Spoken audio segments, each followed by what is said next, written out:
Hello दोस्तों, स्वागत है आप सबका आपके अपने चैनल मैथ सर में। तो कैसे हैं आप सब? चलिए, हम MP government all exam maths की सीरीज पढ़ रहे हैं।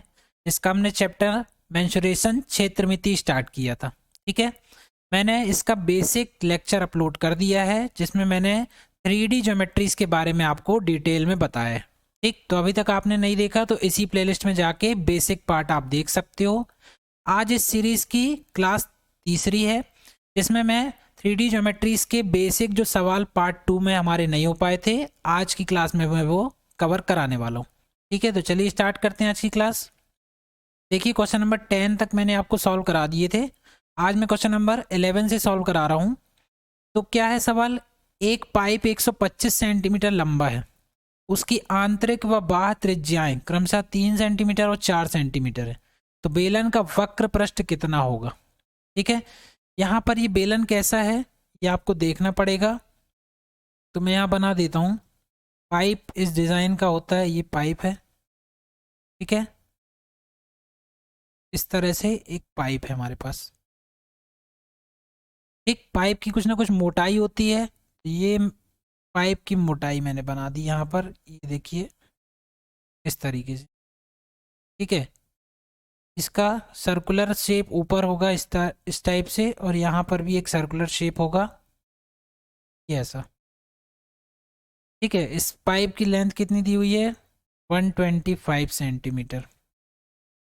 ठीक है, अब इसको लेंथ बोल लो या हाइट बोल लो। ये आपको कैसी डिज़ाइन दिख रही है? ये एक बेलन की डिज़ाइन है। इसकी डिज़ाइन है बेलन की, लेकिन इसमें 2 रेडियस दी हुई है ना। तो ये कैसा बेलन हो जाएगा? ये खोखला बेलन। ठीक है, होलो सिलेंडर है खोखला बेलन। ये सेंटर पॉइंट है। छोटे वाले सर्किल की रेडियस लोगे तो कितनी आएगी? वो 3 आएगी। और बड़े वाले सर्किल की रेडियस लोगे तो वो कितनी आएगी? 4। ठीक, तो आपको बताना है इस पाइप का जो कि बेलनाकार है, इसका वक्र पृष्ठ कितना होगा। तो खोखले बेलन का वक्र पृष्ठ क्या होता है? Curve surface area. ठीक है, इसका क्या होता है? जैसे बेलन का होता है 2πRH, तो इसका होता है 2πR1 प्लस R2 और इंटू में H। ठीक है, ये 2 इंटू पाई की value 22/7 into R1 plus R2 मतलब 4 प्लस 3 और इंटू में आ जाएगा 125। ठीक है, 4 और 3 कितना हो गया? ये तो 7 हो जाएगा। 7 से 7 कट गया, का मल्टीप्लाइड इसमें करोगे आ जाएगा 250 इंटू 22। ये सॉल्व करेंगे आ जाएगा 5500। ठीक है, सेंटीमीटर में है तो एरिया आएगा सेंटीमीटर स्क्वायर यूनिट में। तो हमारे पास CSA कर्व सरफेस एरिया इस पाइप का जो कि खोखला बेलन है कितना आएगा? 5500 सेंटीमीटर स्क्वायर। ठीक है, नेक्स्ट क्वेश्चन देखते हैं। देखिए, सेम उसी तरह का सवाल है। एक पाइप 175 सेंटीमीटर लंबा है। ठीक है, मतलब लेंथ दी है बेलन की या हाइट दी है हमें कितनी? 175। ठीक, रेडियस दी है R1 दिया है 14 सेंटीमीटर और R2 दिया है 7 सेंटीमीटर। हमें बताना है बेलन का आयतन। ये भी कैसा बेलन है? इसमें 2 रेडियस आ रही हैं। ये भी कैसा है? होलो सिलेंडर, खोखला बेलन। ठीक है, तो खोखले बेलन का आयतन कितना होता है? वॉल्यूम इज इक्वल टू क्या होता है? जैसे बेलन का होता है πr²h, यहाँ क्या होता है? πr1² माइनस R2² और इंटू में h। ठीक है, ये आ जाएगा 22/7 और इंटू आएगा कितना? R1² मतलब 14 का स्क्वायर और माइनस R2² मतलब 7 का स्क्वायर इंटू 175। ठीक है, इसको आप सॉल्व कर लीजिएगा, ये बहुत कठिन नहीं है। इंटू a² माइनस b² मतलब a plus b a minus b, एक बार जोड़ना है तो 21 और एक बार घटाना है इनको, 14 माइनस 7, ये 7 बचेगा 175। 7 से 7 ये कट जाएगा। इसका आप मल्टीप्लाइड कर लेना, जो भी आंसर आए उसको आप कमेंट सेक्शन में ज़रूर बताएं। यह आएगा सेंटीमीटर क्यूब में। ठीक है, इसका वॉल्यूम। कैलकुलेशन आप खुद करना ताकि एग्ज़ाम में आपको कैलकुलेशन करने में दिक्कत ना हो। मैं अभी आपको कॉन्सेप्ट सिखा रहा हूँ जो कि आपको सीखना बहुत ज़रूरी है। तो मेरा काम है कॉन्सेप्ट सिखाना, आप कैलकुलेशन खुद करिए ताकि आपका कॉन्फिडेंस लेवल ऊपर आए। ठीक है, चलिए क्वेश्चन नंबर 13 देखते हैं अब। 14 सेंटीमीटर व्यास वाले गोले का आयतन और पृष्ठीय क्षेत्रफल होगा। ठीक है, व्यास दिया हुआ है मतलब डायमीटर दिया हुआ है 14 सेंटीमीटर। तो रेडियस क्या हो जाएगी? व्यास का आधा रेडियस होती है, मतलब 14/2 कितना हो जाएगा? ये हो जाएगा 7 सेंटीमीटर। रेडियस मिल गई। क्योंकि ये गोला है तो गोले का आयतन वॉल्यूम क्या होता है, स्फेयर का वॉल्यूम क्या होता है, 4/3 पाई आर क्यूब। ये सारे बेसिक फॉर्मूले मैंने इंट्रो पार्ट में कवर कराए हैं, पार्ट 1 में। आपने नहीं देखा तो अभी भी जाके देख सकते हो। ठीक है, यह जाएगा 4/3, यह जाएगा 22/7, और आर की वैल्यू कितनी है 7, ये जाएगा 7 × 7 × 7। ठीक है, ये कैंसिल हो गया 7 से 7, अपॉन में 3 आ जाएगा। ऊपर वाले सारे नंबर्स का आप मल्टीप्लाइड कर लेना। ठीक है, यहाँ पर कोई ना कोई वैल्यू आएगी, तो यही हमारा क्या हो जाएगा, वॉल्यूम, जो कि सेंटीमीटर क्यूब में आएगा। ठीक है, और पृष्ठीय क्षेत्रफल होगा। अब इसका पृष्ठीय क्षेत्रफल भी बताना है, तो गोले का पृष्ठीय क्षेत्रफल क्या होता है, सरफेस एरिया, या बोल सकते हो टोटल सरफेस एरिया क्या हो सकता है इसका फॉर्मूला होता है 4πr²। ठीक है, सो 4 × 22/7 और इंटू r² मतलब 7 × 7, कैंसिल हो गया। मल्टीप्लाइड करोगे आप 616 सेंटीमीटर स्क्वायर में आएगा, क्योंकि ये एरिया है। तो टोटल सरफेस एरिया कितना जाएगा इसका, ये हो जाएगा 616 सेंटीमीटर स्क्वायर। ठीक है, नेक्स्ट क्वेश्चन देखिए, सेम वही है, बस यहाँ पर अर्धगोला आ गया, हेमीस्फीयर, 14 सेंटीमीटर व्यास वाले। सेम वही है, डायमीटर है 14, तो रेडियस कितनी हो जाएगी 7 सेंटीमीटर। अब गोला अर्धगोला बन गया है, तो पहले उसका वॉल्यूम निकालना है हमको। तो अर्धगोले का आयतन क्या होता है, वॉल्यूम हेमीस्फीयर का 2/3 पाई आर क्यूब। ठीक है, कई बार आपको ये पाई की वैल्यू नहीं रखना पड़ता है, डायरेक्ट आपको पाई के फॉर्म में ऑप्शन दिए होते हैं, और अगर ना दिए हो तो फिर आप वैल्यू रख लेना इसकी। ठीक है, ये 7 का क्यूब, एक 7 से ये स्क्वायर बचेगा। ठीक है, इसको आप सॉल्व कर लीजिएगा कितना आएगा, और कमेंट सेक्शन में मुझे इसका आंसर ज़रूर बताना कितना आ रहा है। ठीक, फिर आता है संपूर्ण पृष्ठीय क्षेत्रफल। तो हेमीस्फीयर अर्धगोले का कर्व सरफेस एरिया कितना होता है, वो होता है कितना, सॉरी ये हेमीस्फीयर का कर्व सरफेस एरिया जो होता है वो होता है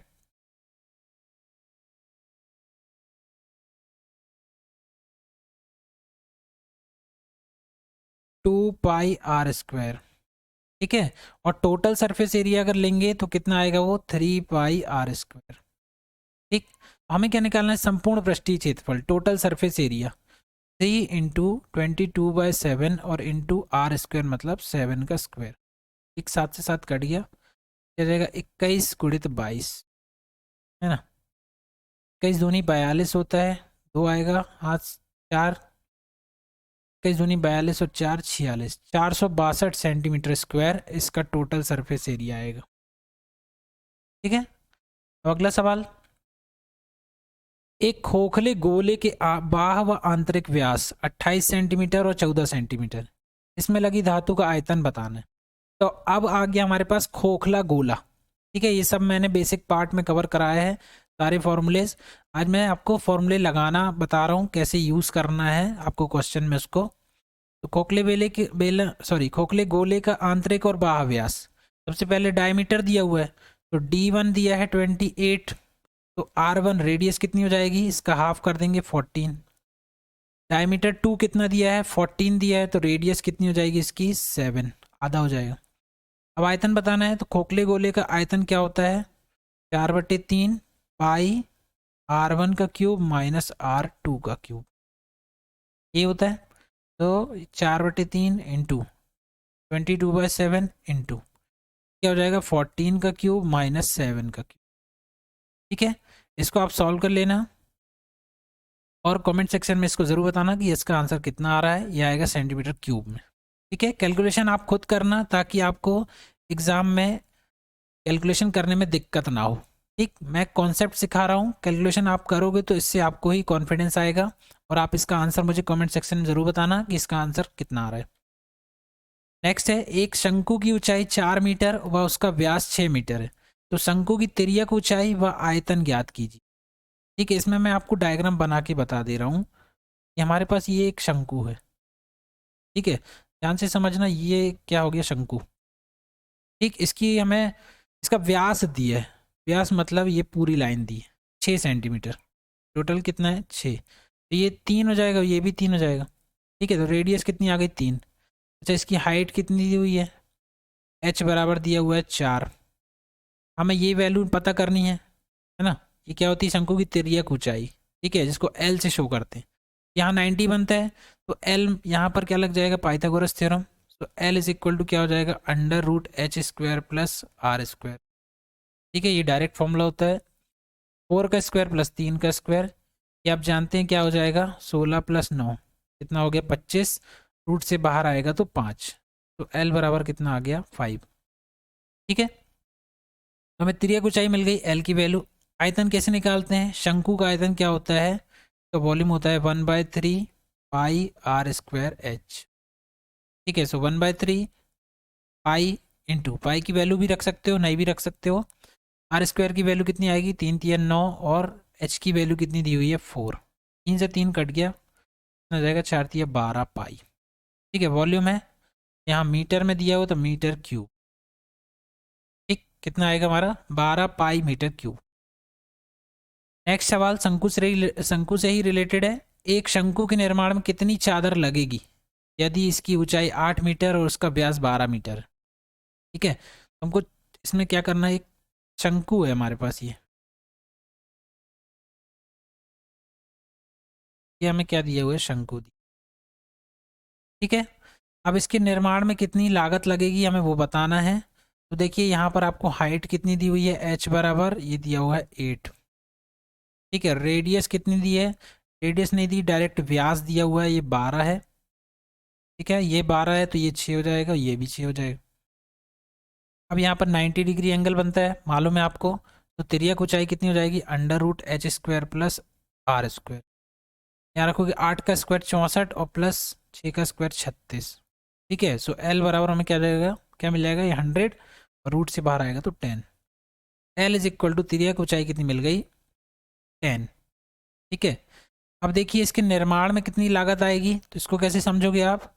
ये जो शंकु है ये इस तरह से आप बनाओगे, सर्कुलर शेप में बनाओगे इसको, शंकु को ऐसा।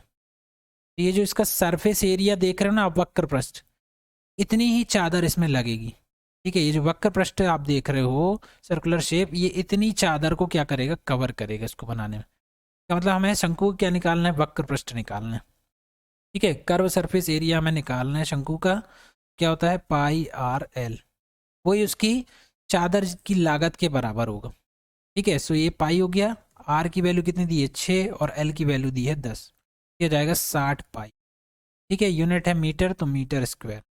कर्व सरफेस एरिया या चादर की जो लागत है वो कितनी लगेगी, 60 पाई मीटर स्क्वायर, ठीक है। अब अगला देखिए, दो शंकुओं की ऊंचाई में 5:8 का अनुपात है, यदि इनके व्यासों में 3:8 का अनुपात हो तो इनके आयतनों का अनुपात।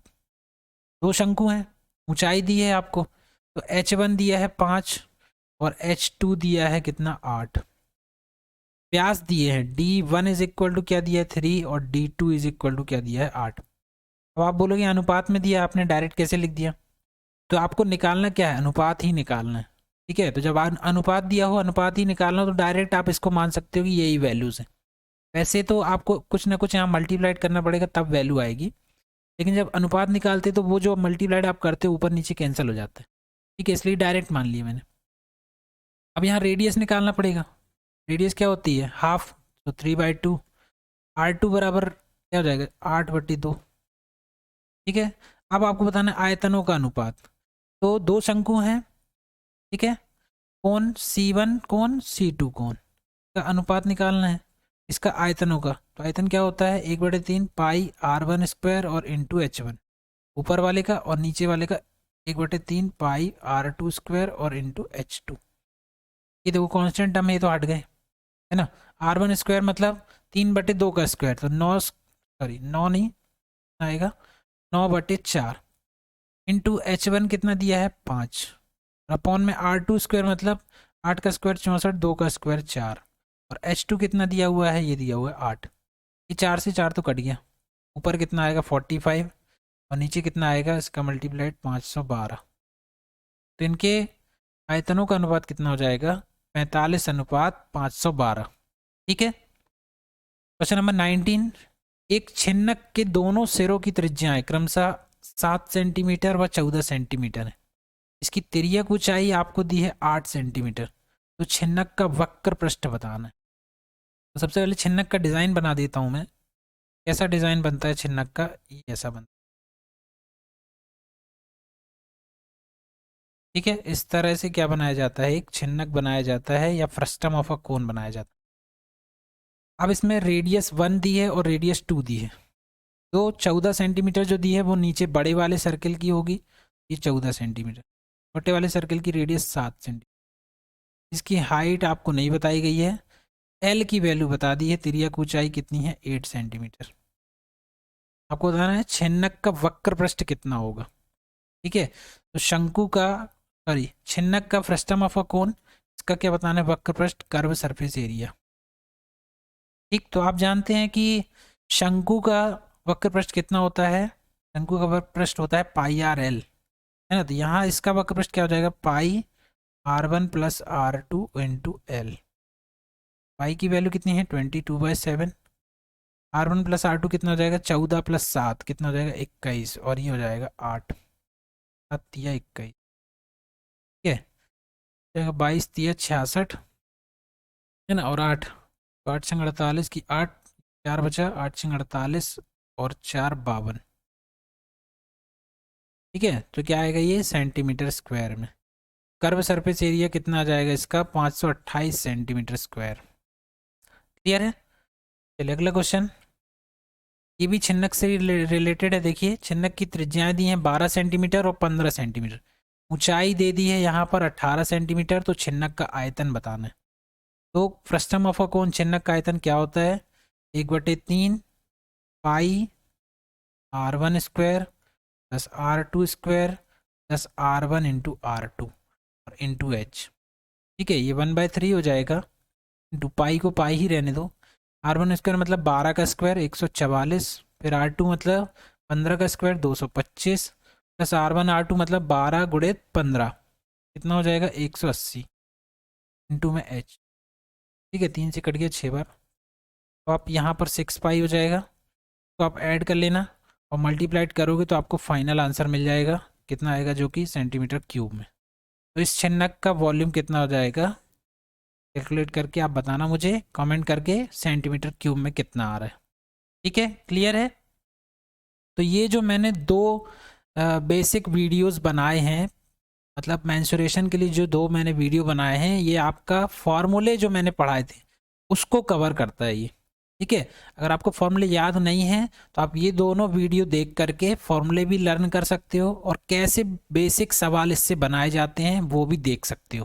ठीक, तो ये बिल्कुल फॉर्मूले ओरिएंटेड सवाल थे, ताकि आपको फॉर्मूले याद हो जाएं, और फिर इससे अच्छे लेवल के जो सवाल हैं वो एग्जाम में कैसे पूछे जाते हैं तो वो हम आने वाले वीडियोस में देखेंगे।